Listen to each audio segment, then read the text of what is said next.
Exam 10 जनवरी 2021 की दोनों पारियों में पूछे गए जीके प्लस साइंस के सवाल देखने वाले हैं। तो शुरुआत में देखेंगे 10 जनवरी प्रथम शिफ्ट, उसके बाद लास्ट में सेकंड शिफ्ट में पूछे गए कुछ सवाल देखने वाले हैं। इसकी पीडीएफ फाइल आपको हमारे टेलीग्राम चैनल पर मिलने वाली है। जिन भी कैंडिडेट ने टेलीग्राम चैनल ज्वाइन नहीं किया है, लिंक डिस्क्रिप्शन बॉक्स में क्लिक करके जरूर ज्वाइन कर लेना। तो शुरुआत करते हैं 10 जनवरी प्रथम शिफ्ट के जीके के सवाल, और जो भी सवाल होंगे वो 100% रियल और ऑथेंटिक के सवाल, भले ही कम मिल जाए लेकिन जो सवाल मिलने वाले वो एग्जाम में पूछे हुए सवाल ही रहने वाले हैं। तो इस एफर्ट के लिए लाइक करते हुए कंटिन्यू करना। सवाल कंटिन्यू करें उससे पहले मैं आप बारे में पूछे गए सवाल, उसके बाद सेकंड शिफ्ट। पहला सवाल देखिएगा, रेबीज रोग के लक्षण क्या है ये पूछा, जिसमें विकल्प में आपको दे रखा था हाइड्रोफोबिया, जो जल से पानी से डर लगता है। रेबीज रोग होने के बाद हाइड्रोफोबिया हो जाता है। इसके विभिन्न लक्षण हैं, इनमें से एक ये भी है जो आपको ऑप्शन में दे रखा था। रेबीज किस प्रकार का रोग है, तो ये वायरस जनित रोग है, ठीक है। और ये वायरस जनित रोग है दोस्तों, मस्तिष्क पर पहुंच जाता है। इसमें दोस्तों इंसेफेलाइटिस, जो इंसान एवं अन्य जो गर्म रक्त युक्त जानवर है, इसमें मस्तिष्क की सूजन हो जाती है। लक्षण में शुरुआती लक्षण में बुखार होगा, और जहां पर ये घाव वगैरह किया है, जैसे कि कुत्ते के काटने से रेबीज रोग है, तो जो एक्सपोज आपका एरिया हो रहा है वहां पर झुंझुना सा आपको महसूस होगा। इसके अलावा अनियंत्रित उत्तेजना है, पानी से डर है, ये सभी लक्षण इसमें देखने को मिलते हैं। और ये वायरस है जानवरों की लार ग्रंथियों में मौजूद रहता है। जो संक्रमित जानवर है उनसे मनुष्यों में ये फैल जाता है। अगला सवाल है, डेंगू रोग का पूछा, उसका वायरस का नाम क्या। वैसे वायरस है वो डेंगू वायरस ही है, लेकिन इसका वाहक का पूछे तो वाहक है एडिस मच्छर, आपको देखने को मिला होगा। और मादा एनाप्लिस मच्छर ही मलेरिया की वाहक है, और डेंगू के है एडिस मच्छर। नेक्स्ट सवाल, एक बीज पत्री पौधे की विशेषता क्या है ये आपको पूछा। नाम से स्पष्ट है, एक बीज पत्र जो मोनोकॉट है, तो ये दोस्तों सपुष्पक पौधे हैं। ये एक बीज पत्री और द्विबीज पत्री है। ये किसके उदाहरण है, आवर्त बीजी के, जो एंजियोस्पर्म आपको बोलते हो। आवर्त एक बीज पत्री और द्विबीज पत्री है, ये किसके उदाहरण है, आवर्त बीजी के, जो एंजियोस्पर्म आपको बोलते हो, आवर्त बीजी सपुष्पक। और नग्न बीजी है, जिम्नोस्पर्म है, इसमें नहीं एंजियोस्पर्म में आपको एक बीज पत्र और द्विबीज पत्र मिलने वाले हैं। जैसे एक बीज पत्र में एग्जांपल की बात करो तो घास, गेहूं, मक्का है, जिसमें बीजों में एक ही बीज पत्र होता है। और ये दोस्तों जो एंजियोस्पर्म होते हैं ये पादप में बीज फलों के अंदर बंद रहते हैं, गेहूं चावल है। जिम्नोस्पर्म है, ये नग्न बीजी जो बीज फलों के अंदर बंद नहीं होते हैं, पाइनस, सेडस वगैरह इसके अंतर्गत आ जाते हैं। पादप जगत में ये फेनोगैम और क्रिप्टोगैम, अपुष्पोद्भिद और पुष्पोद्भिद, जिसमें अपुष्पोद्भिद में 3 भाग है, थेलोफाइटा, ब्रायोफाइटा, टेरिडोफाइटा। और पुष्पोद्भिद में 2 हैं, जिम्नोस्पर्म और एंजियोस्पर्म। अगला सवाल यहाँ पर आपको पूछा है, पादप जानवर के बीच की योजक कड़ी, जो प्लांट भी कह सकते हो और जानवर भी है, तो प्लांट एनिमल किसे कहा जाता है, युगलेना है, ये योजक कड़ी है। वनस्पति विज्ञानी इसे एक पौधे होने का दावा करते हैं, क्योंकि इसमें क्लोरोप्लास्ट है और प्रकाश संश्लेषण के माध्यम से भोजन प्राप्त करते, तो कह सकते हो ये पादप के अंतर्गत आएंगी। सेकंड, दूसरी ओर जो प्राणी विज्ञानी इसे जानवर मानते, क्योंकि इसका शरीर है वो पेलिकल से ढका रहता है, और जो मायोनिम धारण करता है ये, और बाइनरी विखंडन के द्वारा प्रजनन होता है जो जीवों में, जानवर में, वही इसमें होता है। तो युगलिना ये दोनों के बीच में कह सकते हो, पौधे और जानवर दोनों की विशेषताएं हैं, तो अक्सर इसे पौधे जानवर कहा जाता है, युगलिना। अगला सवाल ऊर्ध्वपातन से आपको पूछा है, तो ऊर्ध्वपातन ठोस से डायरेक्ट गैस में कन्वर्ट होने वाली जो अवस्था है, जो कोई भी पदार्थ है ठोस अवस्था से डायरेक्ट गैस में कन्वर्ट हो जाता है, जैसे कपूर, नेफ्थलीन, आयोडीन, एंथ्रासिन, ये कुछ इसके उदाहरण आ जाएंगे। स्वाइन फ्लू आज भी पूछ लिया है, ये किसके द्वारा होता है। वैसे स्वाइन फ्लू जो 2009 में पेंडेमिक आई थी वो था H1N1, ये वायरस है, इन्फ्लुएंजा वायरस है। तो इन्फ्लुएंजा वायरस में नाम है इसका H1N1 वायरस है। और इससे पहले दोस्तों एक सवाल एनटीपीसी में आया था कि एवियन इन्फ्लुएंजा जो कि ब्रेड फ्लू है, इसका वायरस का नाम क्या है, H5N1। अगला सवाल, फतेहपुर सीकरी की स्थापत्य कला किस शैली में निर्मित है, कौन सी, जो हेलो वीरेन जी, कांग्रेचुलेशन। एवियन इन्फ्लुएंजा जो कि ब्रेड फ्लू है, इसका वायरस का नाम क्या है, H5N1। अगला सवाल, फतेहपुर सीकरी की स्थापत्य कला किस शैली में निर्मित है, कौन सी, जो स्टाइल आपको पूछा है तो वो मुगल और भारतीय शैली दोनों का मिश्रण है। तो फतेहपुर सीकरी, क्योंकि आपको पता होगा इसको जो बसाया है फतेहपुर सीकरी वो अकबर के द्वारा, ठीक है, जहां से एग्जाम में सवाल आता है 1571 में। और यहीं पर बुलंद दरवाजा भी है, अकबर के द्वारा गुजरात पर विजय प्राप्त करने के बाद इसकी स्मृति में बुलंद दरवाजा फतेहपुर सीकरी में लगा हुआ है। और ये डोर ऑफ विक्ट्री, जो कुतुब मीनार कौन सी शैली है, तो इस्लामिक आर्किटेक्चर है, मुगल शैली फतेहपुर सीकरी की भी है। बात करूं जो उत्तरी भारत में मंदिर है वो कौन सी शैली में निर्मित है, नागर। और द्रविड़ शैली है जो दक्षिण भारत में, इन दोनों का मिश्रण नागर और द्रविड़ का, वो वेशर कहलाता है। अगला सवाल लिखते हैं यहाँ पर, हर्षवर्धन ने किस क्षेत्र में शासन नहीं किया है, विकल्प पर आधारित है। जो शासन किया है स्पेशल जो उत्तर भारत में इनका शासन रहा है हर्षवर्धन का, ये कन्नौज की इनकी राजधानी कन्नौज थी और ये पुष्यभूत जिसे वर्धन राजवंश भी कहा जाता है इनके शासक रहे हैं। हर्षवर्धन है ये गुजरात, पंजाब, उड़ीसा, बंगाल, बिहार, कन्नौज यहाँ पर इन्होंने प्रमुख रूप से शासन किया है। तमिलनाडु में मोर के रूप में तैयार महिलाओं के द्वारा किया जाने वाला नृत्य रूप कौन सा है? काफी अच्छा सवाल पूछा है। मईल अट्टम इस नृत्य का नाम है। तमिलनाडु में मोर के रूप में तैयार महिलाओं के द्वारा जो नृत्य किया जाता है मईल अट्टम है। और एमपी पुलिस कांस्टेबल में जो भी कैंडिडेट एग्जाम दिए हैं तुरंत आपको अपना स्कोर पता चल जाता है, स्क्रीन पर शो हो जाता है कि आपने कितने सवाल करेक्ट किए हैं। तो जो भी कैंडिडेट एग्जाम दे रहे हैं कमेंट कर बता सकते हो आपका क्या स्कोर आ रहा है। मईल अट्टम ये जो नृत्य है। मध्य प्रदेश में तुलसी अकादमी की स्थापना कब की गई थी? तो 1987 में की गई है तुलसी एकेडमी जो मध्य प्रदेश में इसकी स्थापना, और ये भोपाल में इसका हेडक्वार्टर कह सकते हो। कालिदास अकादमी है जो मध्य प्रदेश के उज्जैन में है, 1977 में स्थापित है। मध्य प्रदेश आदिवासी लोक कला परिषद 1980 में स्थापित। मध्य प्रदेश साहित्य परिषद 1954 में। मध्य प्रदेश कला परिषद 1952 में। उस्ताद अलाउद्दीन खान संगीत अकादमी 1979 में। मध्य प्रदेश संस्कृत अकादमी 1984 और हिंदी ग्रंथ अकादमी मध्य प्रदेश में 1969 में स्थापित हुई थी। ओरिएंट पेपर मिल आपको पूछे ये कहाँ पर है? ओरिएंट पेपर मिल दोस्तों अमली में है। कहाँ? अमली मध्य प्रदेश में है ओरिएंट पेपर मिल।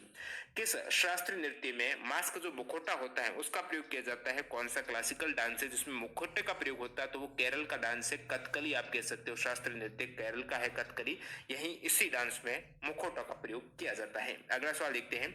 आपको पूछा है चार जगत वर्गीकरण किसने दिया है? जो 4 किंगडम क्लासिफिकेशन है ये किसके द्वारा प्रपोज्ड किया गया है? तो दोस्तों ये हर्बर्ट कोपलैंड इनका नाम है, याद रखिएगा। हर्बर्ट कोपलैंड ने चार जगत कौन से मोनेरा, प्रोटिस्टा, प्लांटी और एनीमिया है, ये चार जगत वर्गीकरण का प्रस्ताव रखा था 1956 में। द्विजगत अरस्तु ने, एनीमिलिया और प्लांटी 2 जगत, द्विजगत 3 जगत है अर्नेस्ट हिक्कल ने, पंच जगत बहुत बार आता है तो ये आरएचवी टिक्कर ने पंच जगत प्रणाली दी है। अगला सवाल देखते हैं। मध्य प्रदेश की ऊर्जा राजधानी कहा जाता है, सिंगरौली को ऊर्जा राजधानी बोलते हैं। इजी सवाल था। Who was the first Indian to win a gold medal in Commonwealth game? जो राष्ट्रमंडल खेल है आपको पूछा है, तो इन्हीं राष्ट्रमंडल खेलों में जो पहला गोल्ड मेडल जीता है वो किसने जीता है? तो 2 खिलाड़ी का नाम आपको देखने को मिलता है, मिल्खा सिंह जो एथलेटिक्स में और लीला राम रेसलिंग में। इन्होंने 1958 का जो राष्ट्रमंडल खेल हुआ था ब्रिटिश एम्पायर का, इसमें दोनों ने ही गोल्ड मेडल जीते हैं, ये मिल्खा सिंह और लीला राम के दौरान। बाकी राष्ट्रमंडल खेलों में ओवरऑल बात करें, भारत के अब तक टोटल 503 मेडल आ चुके हैं राष्ट्रमंडल कॉमनवेल्थ गेम में, जिसमें 181 स्वर्ण, 173 और 149 कांस्य पदक हैं। यानी पूरी ओवरऑल तालिका में भारत इन सभी मेडल के साथ चौथे पायदान पर है। और बात कर प्रथम कॉमनवेल्थ मेडल किसने जीता? जिस प्रकार आपको गोल्ड का पूछा है तो प्रथम गोल्ड तो नहीं था, लेकिन जो कांस्य पदक आया है राष्ट्रमंडल खेल में भारत का प्रथम, वो राशिद अनवर के द्वारा जीता गया 1934 में। कुश्ती की श्रेणी में इन्होंने कांस्य पदक जीता है 1934 में। भारत ने पहली बार राष्ट्रमंडल खेलों में हिस्सा लिया और कांस्य पदक के साथ शुरुआत की है राशिद अनवर ने की थी। और बाकी 2018 में प्रीवियस में जो कॉमनवेल्थ गेम हुआ है इसमें इंडिया की रैंक तीसरी रही है। टोटल मेडल है वो 66 मेडल के साथ, जिसमें 26 गोल्ड थे। ये हुआ कहां पर है? गोल्ड कोस्ट ऑस्ट्रेलिया में हुआ है। अगला सवाल देखते हैं। ओलंपिक में भारत के कुल मेडल कितने? ये भी आपको पूछा। तो टोक्यो ओलंपिक से प्रत्येक सेट में 2 से 3 सवाल आ रहे थे, याद रखिएगा। ओलंपिक से संबंधित, पैरा ओलंपिक से संबंधित अलग से डिटेल्ड में 1-1 घंटे का वीडियो डाला, उनसे बाहर एक भी सवाल नहीं जाने वाला। किसी भी एग्जाम में जरूर चेक कर लेना, सर्च करना ओलंपिक टॉप ट्रेंडिंग जी के, वहीं से आपको मटेरियल मिलने वाला है और पीडीएफ टेलीग्राम पर फ्रीली अवेलेबल है। देखिए यहाँ पर सवाल है ओलंपिक में अब तक बात करूं टोक्यो 2020 के बाद ओलंपिक में भारत के टोटल मेडल हो गए 35 मेडल, याद रखिएगा, जिसमें 10 गोल्ड है, 9 सिल्वर है। ये स्टेटमेंट से सवाल पूछा गया था, तो इसमें आपको 10 गोल्ड, 9 सिल्वर, 16 ब्रॉन्ज मेडल के साथ 35 मेडल हैं इंडिया के ओलंपिक में। इसमें भी अलग से पूछा जाता, जैसे एनटीपीसी में आया था कि फील्ड हॉकी में भारत के कितने हैं, शूटिंग में कितने हैं, इस प्रकार अलग अलग भी आप याद रख सकते हो। सर्वाधिक मेडल भारत के ओलंपिक में फील्ड हॉकी में 12 मेडल है। उसके बाद बात करें तो रेसलिंग में 7 मेडल हैं, शूटिंग में 4 हैं, एथलेटिक्स में 3 मेडल भारत के हैं, जो नीरज चोपड़ा ने आपकी बार जीता है गोल्ड पहली बार एथलेटिक्स में।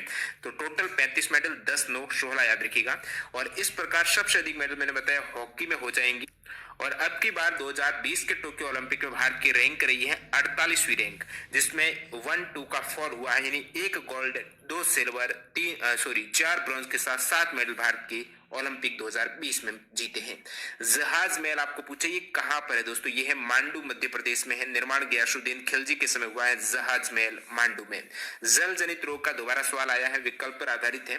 पोलियो, मलेरिया, हैजा, डेंगू, खुजली, टाइफाइड है और रक्त अल्प जो एनीमिया, ये सभी रोग, ट्रैकोमा है, जापानी एंसेफ्लाइटिस है, हेपेटाइटिस ए, डायरिया है, ये जल जनित रोग है जिसमें विषाणु के द्वारा, जीवाणु के द्वारा अलग अलग जल जनित रोग रहते हैं। विटामिन की कमी से संबंधित आपको रोग पूछा है तो क्या ऑप्शन थे बताना। बाकी विटामिन B1 की कमी से रोग होता है वो बेरीबेरी, ए की कमी से रतौंधी और जीरो फतलमिया रोग, विटामिन B6 और B12 की कमी से एनीमिया रोग जो रुधिर की कमी हो जाती है, सी की कमी से स्कर्वी जो मसूड़े फूल जाते हैं, डी से सूखा रोग रिकेट्स बोलते हैं इसे, ई की कमी से जनन शक्ति का कम होना, विटामिन के रुधिर का स्राव होना, एंठन हिमोफीलिया हो जाता है, विटामिन B3 त्वचा पर दाद होना, विटामिन B7 लकवा शरीर में दर्द, ये कुछ प्रमुख रोग हैं। अगला सवाल पूछा है Delhi Mumbai industrial corridor project Madhya Pradesh के किस जिले से नहीं गुजरता है। DMIC का पूछा है जो प्रस्तावित प्रोजेक्ट है 2006 से, तो मध्य प्रदेश के जो जिलों से प्रस्तावित गुजरता है उसमें नीमच है, उसके बाद मंदसौर है, रतलाम है, धार और झाबुआ जिलों से ये गुजरता है।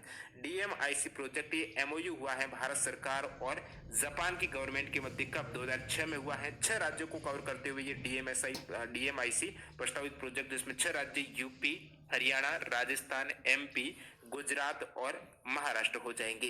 अगला सवाल 2020 under 19 cricket world cup Bharat की रैंक, यानी भारत उपविजेता कह सकते हो, दूसरी रैंक है। विजेता रहा था बांग्लादेश 2020 के अंडर 19 क्रिकेट वर्ल्ड कप का। 2022 में ये under 19 cricket world cup West Indies में होने वाला और 2020 में सर्वाधिक रन है वो यशस्वी जायसवाल के थे, तो ये प्लेयर ऑफ द सीरीज रहे हैं। अगला सवाल यहाँ पर हशु खान और हदू खान किस राजघराने से संबंधित है।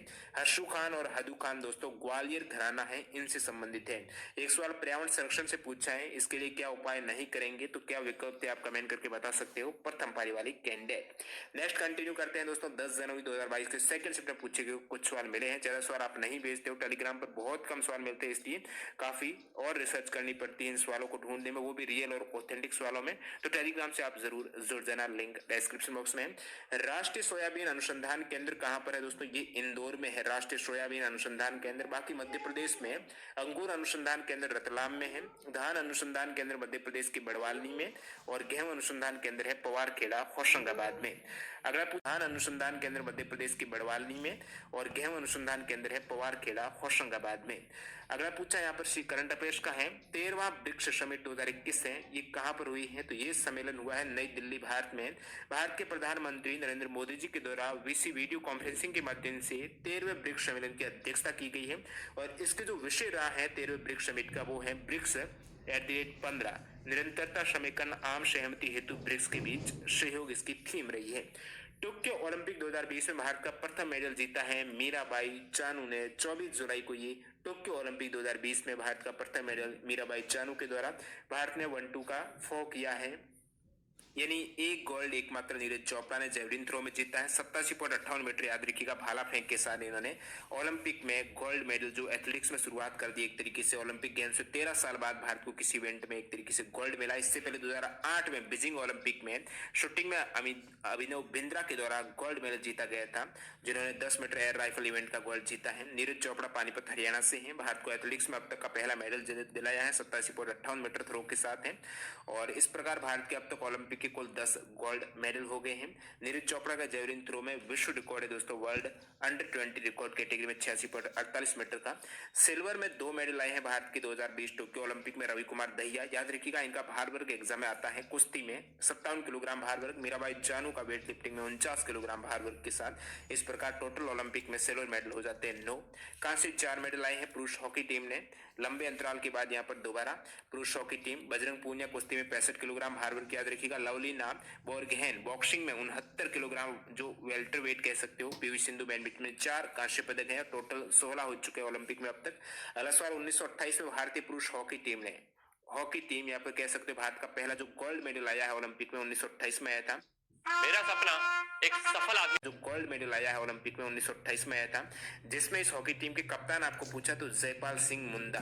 और अन्य जो भी भारतीय हॉकी टीम ने ओलंपिक में गोल्ड जीते उनके कप्तान कब कौन रहे हैं, जैसे 1932 में जीता था लाल शाह बखरी की कप्तानी में और ध्यानचंद थे 1936 में। किशन लाल 1948 में थे, केडी सिंह 1952 में थे, बलबीर सिंह है सीनियर 1956 में, और चरणजीत सिंह 1964 में, वसुदेवन 1980 में, मनप्रीत सिंह अब की बार 2020 में कांस्य पदक जीता, इसमें एक कप्तान है। भारत का प्रथम पूर्ण जैविक राज्य सिक्किम हो जाएगा। सिंहस्थ मेला जो कुंभ मेला लगता है उज्जैन वाला, यही पूछा मध्य प्रदेश में 12 वर्ष के अंतराल में जो सिंहस्थ मेला कहा जाता है। 4 स्थान पर कुंभ मेला भरता है, हरिद्वार, प्रयाग, उज्जैन, नासिक। जिसमें उज्जैन का मेला है उसे सिंहस्थ मेला के नाम से जाना जाता है। राजीव गांधी खेल रत्न किसको नहीं मिला है? विकल्प में आपको राहुल द्रविड़ दे रखा है, बाकी सचिन तेंदुलकर भी था, आपकी विराट कोहली है। सचिन तेंदुलकर को 1997-98 में, विराट कोहली को 2018 में दिया गया है, और 2017 में देवेंद्र झाझरिया, सरदारा सिंह को दिया गया है राजीव गांधी खेल रत्न अवार्ड है, जो अभी नाम चेंज हो गया। 2018 में शेखर मीराबाई चानू, विराट कोहली। 2019 में दीपा मलिक और बजरंग पूनिया को। 2020 में 5 खिलाड़ियों को मिला है, रोहित शर्मा, मरियप्पन थंगावेलु, मनिका बत्रा, विशेष विनेश फोगाट और रानी रामपाल। तो 2020-21 में भी अब की बार दे दिया गया है ये राजीव गांधी खेल रत्न। याद रखिएगा, एग्जाम आ सकता है कौन को नहीं मिला है। नीरज चोपड़ा को दिया गया है, रवि कुमार दहिया को, लवलीना बोरगोहेन को, पीआर श्रीजेश है, अवनी लेखरा, सुमित अंतिल, प्रमोद भगत, कृष्ण नागर, मनीष नरवाल, मिताली राज, सुनील छेत्री, मनप्रीत सिंह है जो ओलंपिक में मेडल वाले, इनको दिया गया 2021 में। HIV की फुल फॉर्म आपको पूछे तो ह्यूमन इम्यूनो डिफिशियंसी वायरस है। एड्स की फुल फॉर्म क्या है? Acquired immune deficiency syndrome. दक्षिण भारत की एक मार्शल आर्ट से सवाल है, एग्जैक्ट सवाल नहीं मिला, जिन्होंने एग्जाम दिया कमेंट करके बता सकते हो। बाकी राज्यों की प्रमुख मार्शल आर्ट का मैं आपको बता देता हूँ, काफी बार एग्जाम में सवाल यहाँ से आता है। लाठी जो मार्शल आर्ट है वो दोस्तों पंजाब और पश्चिम बंगाल की है। कलरी पाइटू है ये केरल की, भारत में सबसे पुरानी मार्शल आर्ट में कलरी पाइटू केरला की है। थोड़ा हिमाचल प्रदेश याद रखिएगा। सिलंबम तमिलनाडु, काफी बार एग्जाम आता है। इसका एक घटक है कुट्टू वर्षाई है, सिलंबम का ही ये अनआर्म्ड घटक है। गटका है पंजाब की मार्शल आर्ट, इम्बुअन कुश्ती मिजोरम की, याद रखिएगा। मोस्टी युद्ध एग्जाम में आता है, यूपी वाराणसी की है। प्रिखंडा बिहार की है, मर्दानी महाराष्ट्र की है, कत्ती समूह आंध्र प्रदेश है, वर्मा कलाई है ये तमिलनाडु के। पाइका एग्जाम में पूछा जाता है, उड़ीसा की मार्शल आर्ट है। थांगटा भी बहुत बार आता है, मणिपुर के है। यूएन लैंगलॉन भी मणिपुर की मार्शल आर्ट है।